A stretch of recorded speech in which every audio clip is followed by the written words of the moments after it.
Sony has just doubled down on their recent price increases, which in turn angered a lot of fans a few months ago. But let's break this all down. Up next.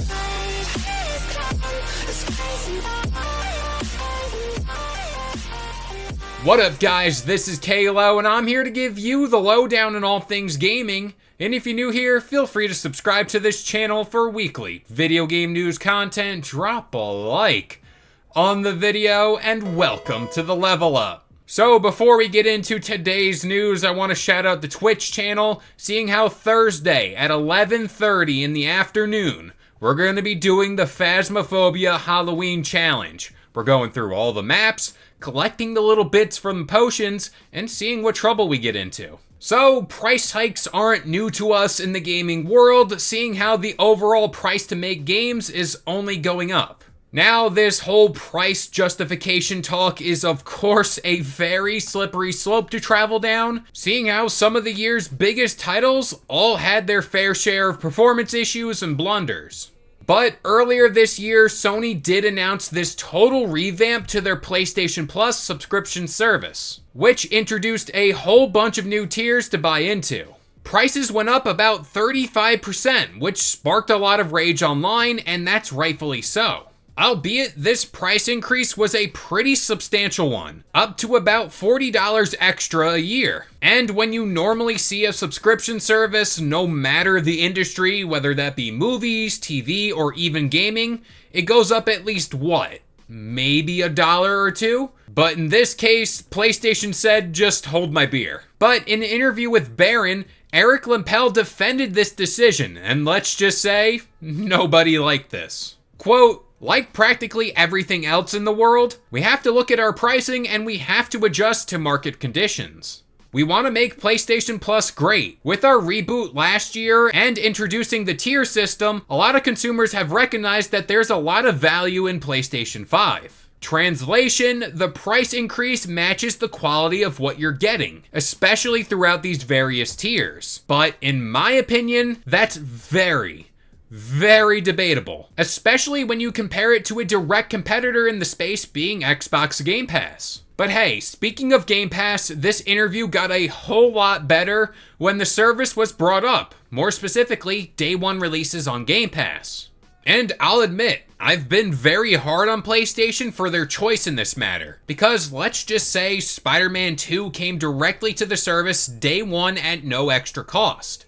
Suddenly, PlayStation Plus is looking a lot more enticing. But hey, this is what Eric Lempel had to say about all that. Quote, "It comes down to what you're going to get in the service in terms of the type of games and quality of games. I can't comment on what the competition is doing, but with us, we feel we're offering a great curated catalog of games, as well as other features and services with PlayStation Plus. It's a very different offering, but it's one that resonated with consumers. Since we introduced the tiers, we've seen a third of the Plus user base opt for the upper two tiers, which was more than we had expected. And I honestly have to be real with you guys, I did not like that response whatsoever.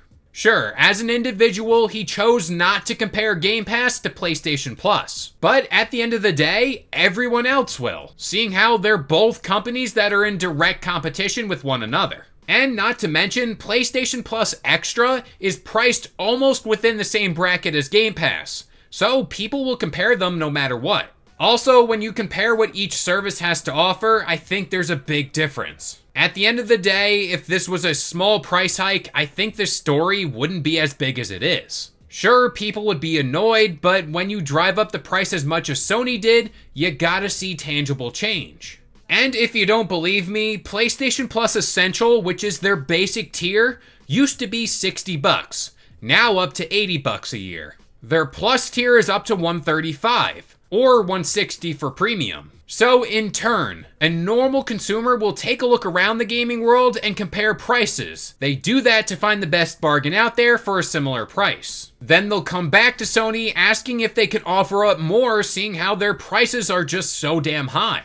And to that, Sony just kind of ignored everyone and went on business as usual. And here they were just asked about bringing titles to the service day one, and they just shut that down. Now, to be divisive here, just to play online games at PlayStation, it costs more than a AAA game like a Call of Duty in today's market, seeing how they want you to pay $80 for the service. Factor that price into the price of the game itself, and you're looking at $150 to play a game online. And kind of keep this in mind, but this franchise is most likely coming to Game Pass next year at a cheaper cost too. Now, if you stuck around to this point, I am very sure you're typing away in a furious matter. And this topic is a touchy one, especially in the gaming world. And I don't want to appear as if I'm just bashing Sony. You look at all of the choices they've made in this generation, on top of the fact they're the market leader. And albeit they're one with a very sizable lead. So you just kind of scratch your head at all this. To me, it just appears as if they're taking advantage of their fan base. And this story today is a prime example of that, especially when you see what the competition is offering at cheaper price points. So if Sony is listening to me at this point,